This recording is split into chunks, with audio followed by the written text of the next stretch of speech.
بسم الله الرحمن الرحيم. الحمد لله ثم الصلاة والسلام على أشرف الأنبياء والمرسلين. بسم الله الرحمن الرحيم. maanta shir jiraa'id ayaa halkan waxa shir gudoominaya ra'iisul wasaare ku-xigeenka dowladda Jamhuuriyadda Federaalka Soomaaliya. Shirkaas waxaa ka soo qayb galay guddiga abaaraha heer qaran iyo wasaaradda gargaarka iyo maareynta musiibooyinka. shirku wuxuu ku saabsanaa kala warqaadasho shaqooyinkii muddada hadda bisha Ramadaan ay guddiga iyo wasaaraddu qabteen.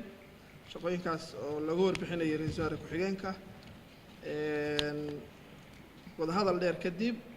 sidoo kale waxaa la iska wareystay deeq macaawina oo nooga timi walaalaheen Turkiga iyo Indonesia. deeqdaas oo loo ballamay in berrito lagu soo booqdo keedadka ay ku jiraan, kadibna loo ballamay in wixii berri ka dambeeya la qoondeeyo sidii loo gaarsiin lahaa sidaan horey u caddeynay u sheegnay isteydyada iyo meelaha abaaruhu ay ka dhaceen.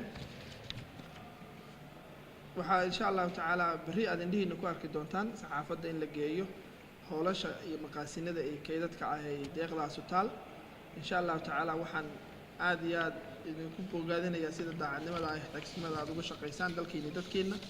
waxaan idinka codsanaynaa berri inaad ka soo qayb gashaan shirkaas oo goobahaas la keeni doono inaad indhihiina ku aragtaan.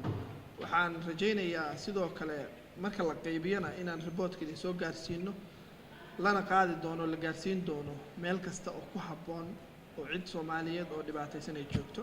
aad iyo aad baa u mahadsantihiin. shirkaas taas ku saabsanaa. wassalaamu calaykum waraxmatullaah.